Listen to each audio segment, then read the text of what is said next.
Assalamualaikum warahmatullahi wabarakatuh. Yang terhormat Bapak Sandika Arya Yuda Rahman SEMM selaku dosen pengampu mata kuliah studi kelayakan bisnis. Di sini saya Silviana Rohimatul Iza dengan NIM 22416261201269 dari kelas MN22E ingin mempresentasikan laporan toko roti Good Bakery. Baik, di sini ada pendahuluan. Toko roti merupakan salah satu makanan pokok yang populer di dunia. Di Indonesia, roti sudah ada sejak tahun 1930, yaitu pada zaman penjajahan Belanda. Mereka menjadikan roti sebagai makanan pokok untuk sehari-hari. Kepopuleran roti di dunia bisnis kuliner menjadi salah satu faktor bisnis utama atau bakery di Indonesia mulai marak bermunculan. Pada awalnya, roti merupakan makanan utama masyarakat di negara-negara Eropa dan Amerika yang memanfaatkan gandum sebagai bahan baku utamanya. Akan tetapi, saat ini roti telah menjadi salah satu makanan yang banyak dikonsumsi oleh masyarakat di dunia termasuk Indonesia. Bahkan di kalangan remaja dan anak-anak, roti sudah menjadi makanan utama seperti halnya nasi sebagai sumber karbohidrat. Good Bakery merupakan UMKM, usaha mikro kecil dan menengah yang sudah memiliki satu toko utama di Kota Karawang. Produk yang dihasilkan dan dijual oleh Good Bakery diantaranya adalah roti manis. Selain dijual di toko utama dan cabang, selain penjualan di toko utama, bisa melalui pemesanan via online maupun offline. Good Bakery juga menjalin kerjasama dengan beberapa outlet seperti toko kecil. Selanjutnya ada aspek legalitas. Nama perusahaannya yaitu Toko Roti Good Bakery. Merek dagangnya yaitu Good Bakery. Jenis usahanya yaitu usaha menengah yang bergerak di industri perdagangan. Kegiatan usaha ini memproduksi dan menjual makanan berbahan dasar tepung seperti roti. Alamat perusahaan ini berada di Jalan Tuparep, Kelurahan Nagasari, Kecamatan Karawang Barat, Karawang 41312. Pemilik perusahaan ini yaitu Silviana Rohimatul Iza. Logo perusahaan, nomor telepon, dan email tertera pada layar. Selanjutnya ada aspek legal. Nama perusahaannya yaitu CV Good Bakery. Bentuk usahanya CV, akta notaris AH 0018 AH 0201 tahun 2024 A.Fitriah Ramadhani SHMKS. Permodalannya yaitu modal dasarnya 120 juta, modal ditempatkan 50 juta, dan modal disetor 30 juta. Surat izin usaha perdagangan atau SIUP nomor 99 tahun 2024. Surat pengukuhan pengusaha kena pajak atau PKP nomor 25. Sertifikat produksi pangan industri rumah tangga atau SPPIRT nomor 10. Surat izin tempat usaha atau SITU nomor 22. Surat izin mendirikan bangunan atau IMB nomor 14 dan BPOM RI nomor 8812569. Selanjutnya di sini ada struktur organisasi. Yang pertama ada owner, ada kepala bagian produksi yang dibantu dengan pegawai produksi. Selanjutnya ada kepala bagian personalia yang dibantu dengan storekeeper.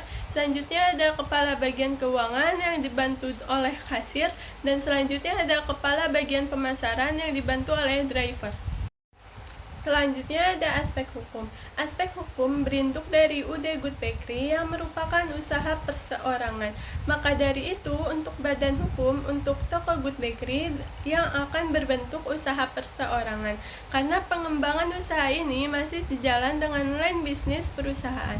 Adapun izin usaha yang harus dilengkapi Good Bakery adalah yang pertama tanda daftar perusahaan, yang kedua surat izin tempat usaha, yang ketiga surat rekomendasi dari tetangga atau rekomendasi dari RT atau RW, yang keempat ada sertifikat halal. Jika produk akan dipasarkan kepada konsumen muslim, penting untuk mendapatkan sertifikat halal dari lembaga yang berwenang.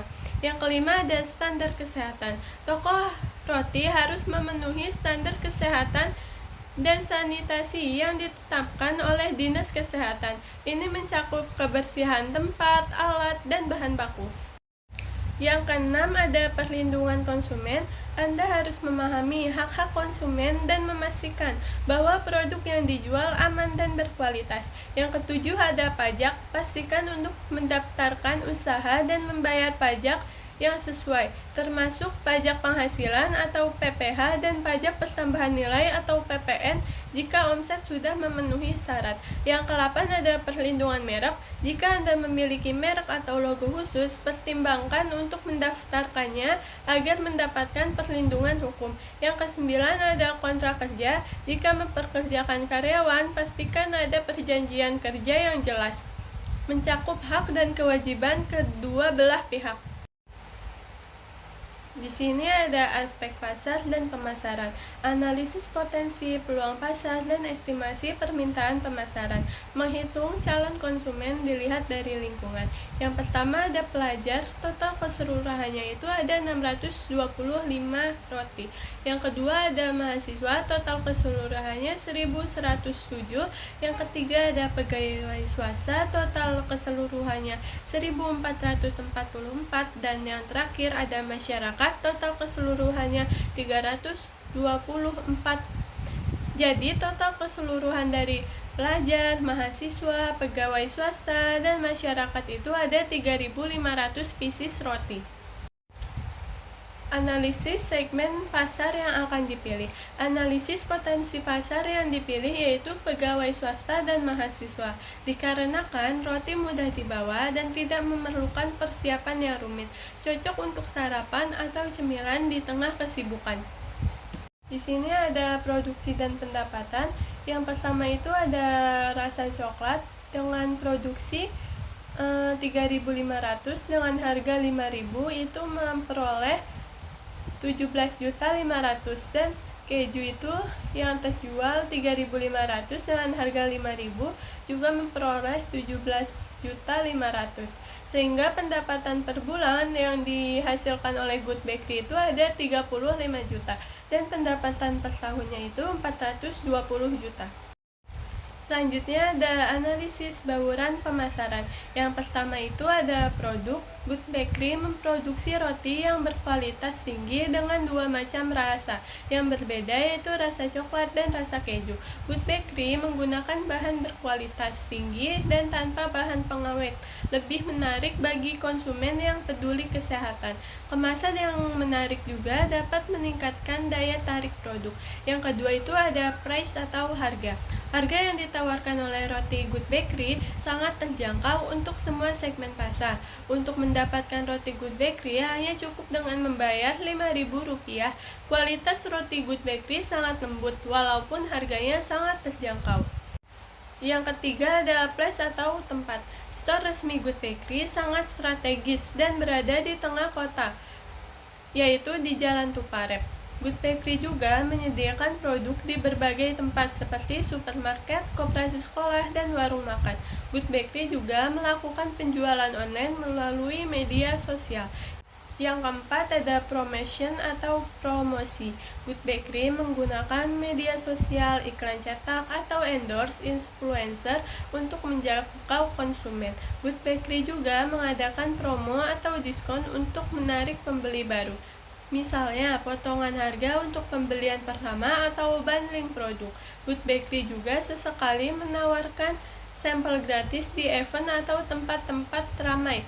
Bisa meningkatkan kesadaran atau meminat konsumen terhadap produk. Selanjutnya ada analisis pemasaran di masa depan. Roti merupakan makanan pengganti nasi yang digemari oleh banyak kalangan. Makanan yang berbahan dasar tepung ini juga selalu dibutuhkan di berbagai acara, baik itu acara non-formal hingga acara formal sekalipun. Tingginya minat dan kebutuhan masyarakat terhadap roti menunjukkan bahwa peluang usaha toko roti masih terus berkembang di masa depan. Selanjutnya ada pemanfaatan teknologi dalam pemasaran. Teknologi digital yang semakin maju memungkinkan usaha bakery dan pastry untuk menjangkau pasar yang lebih luas. Melalui media sosial, usaha bakery dan pastry dapat memperkenalkan produk-produknya hingga seluruh penjuru dunia yang memudahkannya untuk melakukan kegiatan promosi dan pemasaran. Selain media sosial, strategi pemasaran yang tepat juga menjadi salah satu aspek penting dalam keberlangsungan usaha bakery. Di sini ada aspek keuangan. Total biaya perlengkapan dan peralatannya itu 165.480 dan total biaya operasi atau investasinya yaitu 180.820 dan total biaya administrasinya yaitu 56.550.000.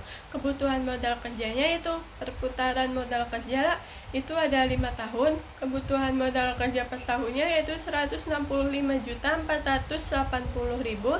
Total investasinya yaitu 180.820.000 dan jumlah kebutuhan dananya yaitu 355.300.000. Periode perputaran atau balik modal dananya yaitu jumlah bulan dalam setahun ada 12 bulan dan periode perputaran modal kerja dalam setahun atau asuransi bulannya yaitu 1 bulan. Selanjutnya ada cash flow dan cash of capital, yaitu penyusutannya investasi dikurangi modal kerja dibagi umur ekonomis 5 tahun. Investasinya 180.820.000 dikurangi 165.480.000, hasilnya itu 24.340.000 dibagi 5. Karena umur ekonomisnya yaitu 5 tahun sama dengan 4.868.000. Yang pertama itu tahun 2024 EAT-nya 55 juta, penyusutannya 4.868.000, kas bersihnya 59 juta 868.000, diskon faktornya 20%, jadinya 0,3833, VV kas bersihnya 49.870.044. Yang kedua tahun 2025 EAT-nya 56.500.000, penyusutannya 4.868.000, kas bersihnya 61.368.000, DF-nya 0,694, VV kas bersihnya 42.589.392. Yang ketiga 2026 EAT-nya 57.500.000, penyusutannya 4.868.000, kas bersihnya 62.368.000, DF-nya 0,59, PV kas bersihnya 36.797.120. Yang keempat ada 2027 EAT-nya di 58 juta, penyusutannya 4.868.000, kas bersihnya 62.868.000, DF-nya 0,482, PV kas bersihnya 30.302.362. Yang terakhir ada tahun 2028 EAT-nya 58.500.000, penyusutannya 4.868.000, kas bersihnya 63.368.000, DF-nya 0,402, VV kas bersihnya 25.473.936. Jadi total PV kas bersihnya itu 185.032.868. Selanjutnya ada analisis payback period.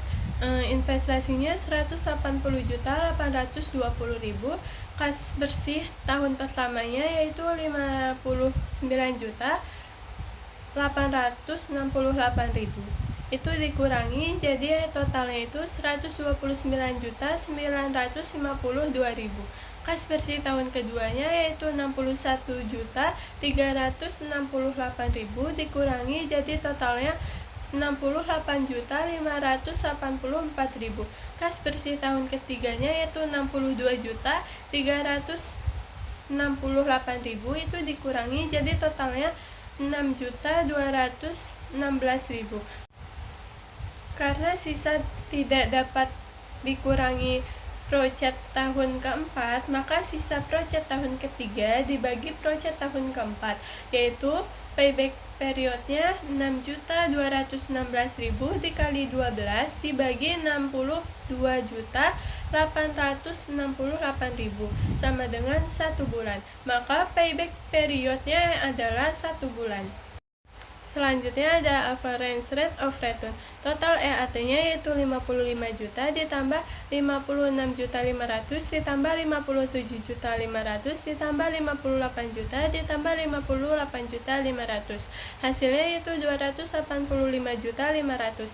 Rata-rata EAT, total EAT dikurangi umur ekonomis, yaitu umur ekonomisnya 5 tahun. Jadi 285.500 dibagi 5 yaitu 57.100. Rata-rata investasi dibagi 1 sama dengan 180.820.000 dibagi 1 yaitu 180.820.000. ARR-nya yaitu rata-rata EAT dibagi rata-rata investasi, yaitu 57.100 dibagi 189.820.000 sama dengan 30%. Di sini ada net present value yaitu NPV sama dengan PV kas bersih dikurangi investasi, yaitu 185.032.868 dikurangi 180.820.000 sama dengan 4.212.868. Selanjutnya ada profitability index, pengambilan keputusan jika PI lebih dari 1 maka itu layak, dan jika PI kurang dari 1 maka itu dikatakan tidak layak. Jadi rumus PI adalah PI sama dengan total PV kas bersih dikurangi total PV investasi dikali 100%. PI sama dengan 185.032.868 dibagi 180.820.000 dikali 100 sama dengan 1,02%, dibulatkan menjadi 1%. Simpulan hasil kajian finansial berdasarkan studi kelayakan bisnis yang telah dilakukan, maka bisnis Good Bakery dapat dinyatakan layak dan dapat dijalankan serta dikembangkan untuk menjadi bisnis yang mendapatkan keuntungan yang tinggi. Selanjutnya, aspek manajemen. Manajemen produksi yang dilakukan pada usaha Good Bakery harus melaksanakan 4 fungsi manajemen. Functional of management, yaitu fungsi perencanaan, planning, fungsi perorganisasian, organizing, fungsi pengarahan, actuating atau directing, dan fungsi pengawasan, controlling. Yang pertama itu fungsi perencanaan atau planning. Perencanaan yang dilakukan pada usaha Good Bakery yaitu memperhatikan anggaran biaya, menjaga kualitas barang, menjaga kualitas rasa, menjaga kebersihan, dan menjaga pelayanan. Yang kedua, pengorganisasian yaitu organizing. Setelah perencanaan dilaksanakan, maka tahap selanjutnya melakukan pengorganisasian. Kegiatan yang harus dilakukan diantaranya mengalokasikan sumber daya, menetapkan prosedur kerja, dan adanya struktur organisasi yang jelas. Yang ketiga, pengarahan atau actuating. Setelah pengorganisasian terbentuk, tugas dibagi kepada setiap karyawan. Dalam usaha Good Bakery, pemilik sekaligus yang menjadi manajernya selalu memberikan pengarahan apa yang harus dikerjakan dan tidak dikerjakan oleh para karyawan agar proses produksi berjalan sesuai dengan apa yang direncanakan. Yang keempat itu adalah pengawasan atau controlling, untuk lebih mengarah proses produksi dan pencapaian tujuan yang telah direncanakan. Maka yang terakhir dilakukan oleh seorang manajer adalah mengawasi setiap pekerjaan para karyawannya. Selanjutnya di sini ada aspek manajemen operasional. Dalam menjalankan usaha Good Bakery dibuat sebuah penjadwalan kegiatan penjualan yang berlangsung sesuai dengan apa yang diharapkan. Penjadwalan usaha ini meliputi hari kerja dan jam kerja. Perusahaan ini beroperasi setiap hari, sedangkan jam kerjanya yaitu dimulai dari pukul 6 pagi sampai dengan pukul 9 malam. Operasional toko roti mencakup berbagai kegiatan yang diperlukan untuk menjalankan bisnis dengan efisien. Berikut adalah komponen kunci dalam operasional toko roti. Yang pertama itu mengatur pengadaan bahan baku seperti tepung, rangi, gula, dan bahan tambahan lainnya. Yang kedua, mengikuti resep yang telah ditentukan untuk membuat berbagai jenis roti dan kue, mulai dari pencampuran adonan hingga pemanggangan. Yang ketiga, melakukan kontrol kualitas untuk memastikan produk memenuhi standar yang diinginkan. Yang keempat itu memantau dan mengelola stok bahan baku dan produk jadi secara berkala untuk mencegah kekurangan atau kelebihan persediaan. Yang kelima, mengatur penyimpanan bahan baku dan produk agar tetap segar dan aman. Yang keenam, menciptakan variasi baru dalam produk roti, misalkan roti sehat, roti isi, atau kue musiman. Yang ke-8 itu memanfaatkan platform e-commerce atau media sosial untuk menjangkau pelanggan yang lebih luas. Yang ke-9 itu mengadakan promosi atau diskon untuk menarik lebih banyak pelanggan. Selanjutnya, analisis lokasi Good Bakery. Letak lokasi Good Bakery ini menjadi strategis karena umumnya di pusat perdagangan dan perkantoran terdapat trafik yang sangat tinggi. Kepadatan lalu lintas secara otomatis menciptakan pasar atau membawa konsumen melewati lokasi Good Bakery dan memperbesar kemungkinan mereka untuk berhenti atau berbelanja, atau minimal mengetahui keberadaan toko roti Good Bakery. Toko Good Bakery terletak di Jalan Tuparep, yang mana dekat dengan lokasi pasar. Sebuah usaha dikatakan strategis bila menjangkau target pasar atau konsumen. Good Bakery juga terlihat jelas dari sisi jalan. Jadi lokasi yang baik berarti mempermudah konsumen dalam melihat, mencari, dan menemukan toko ini. Dan juga akses ke lokasinya itu jalannya yang baik. Di sini ada aspek teknologi. Seiring berjalannya waktu, hampir semua kegiatan mulai beralih secara online dengan memanfaatkan perangkat digital. Dengan memanfaatkan aplikasi pemesanan online, konsumen tidak perlu menghabiskan banyak waktu untuk berbelanja. Siapapun bisa berbelanja di sela-sela waktu. Selain penjualan, kini proses pembuatan pun juga bisa memanfaatkan teknologi canggih berupa peralatan atau mesin. Salah satunya yakni bread production line yang mampu menghasilkan berbagai jenis roti dengan cepat, mudah, dan efisien. Dengan menggunakan mesin produksi yang canggih, dapat melakukan berbagai kreasi dan inovasi pada pembuatan roti. Mesin akan menunjang kegiatan pembuatan roti sesuai keinginan, sehingga tidak akan terbatas dalam memproduksi roti. Layout toko roti Good Bakery. Untuk desain dan layout toko, luas bangunan toko yaitu 50 meter persegi dengan ukuran panjang 10 meter dikali lebar 5 meter. Ada 4 bagian utama yaitu retai toko, kasir, kantor, dan dapur. Good Bakery akan menerapkan konsep open kitchen agar konsumen dapat melihat kegiatan proses produksi secara langsung. Hal ini ditunjukkan untuk meningkatkan kepercayaan konsumen akan mutu dan kualitas produk.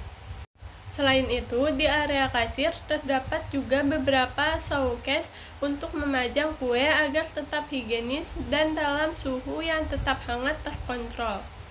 Di sini ada analisis aspek lingkungan hidup. Aspek lingkungan hidup merupakan salah satu aspek yang sangat penting untuk ditelaah sebelum investasi atau usaha dijalankan untuk mengetahui dampak yang akan ditimbulkan dari usaha bisnis, baik dari dampak positif maupun negatif. Oleh karena itu, sebelum suatu usaha atau proyek dijalankan, maka sebaiknya dilakukan terlebih dahulu studi tentang dampak lingkungan yang bakal timbul, baik dampak sekarang maupun mendatang. Studi ini kita kenal dengan nama analisis dampak lingkungan hidup atau AMDA. Aspek lingkungan dalam studi kelayakan bisnis bertujuan untuk menganalisis kondisi lingkungan operasional, menganalisis kondisi lingkungan industri, menganalisis lingkungan ekonomi, menganalisis dampak positif maupun negatif bisnis terhadap lingkungan, menganalisis usaha-usaha yang dapat dilakukan untuk meminimalkan dampak negatif bisnis terhadap lingkungan. Selanjutnya, dampak positif toko roti Good Bakery terhadap lingkungan. Yang pertama, menciptakan peluang usaha dan pekerjaan. Kehadiran Good Bakery menciptakan lapangan kerja untuk masyarakat, terutama yang ahli di bidang makanan. Dengan dibangun dan berkembangnya Good Bakery, masyarakat mempunyai peluang pekerjaan yang lebih luas dijangkau. Yang kedua itu penggunaan bahan lokal. Banyak toko roti memilih untuk menggunakan bahan baku lokal yang mengurangi jejak karbon dari transportasi dan mendukung petani lokal. Dengan menggunakan bahan baku seperti tepung, telur, dan bahan tambahan lainnya yang diproduksi secara lokal, toko roti membantu meningkatkan pendapatan petani setempat. Selanjutnya ada dampak negatif toko roti Good Bakery terhadap lingkungan. Yang pertama itu limbah kemasan. Banyak toko roti menggunakan kemasan sekali pakai untuk produk mereka, yang dapat berkontribusi pada masalah limbah plastik dan pencemaran lingkungan jika tidak diatur ulang dengan benar. Yang kedua, pembuangan sisa roti. Sisa roti yang tidak terjual seringkali berakhir di tempat pembuangan akhir yang dapat meningkatkan limbah organik dan emisi gas rumah kaca jika tidak dikelola dengan baik. Yang ketiga, penggunaan air. Proses pembuatan roti memerlukan air, baik untuk adonan maupun kebersihan. Penggunaan air yang berlebihan dapat menyebabkan masalah dalam daerah yang mengalami kekurangan air. Sekian presentasi dari saya. Apabila banyak kesalahannya, mohon dimaafkan. Wassalamualaikum warahmatullahi wabarakatuh.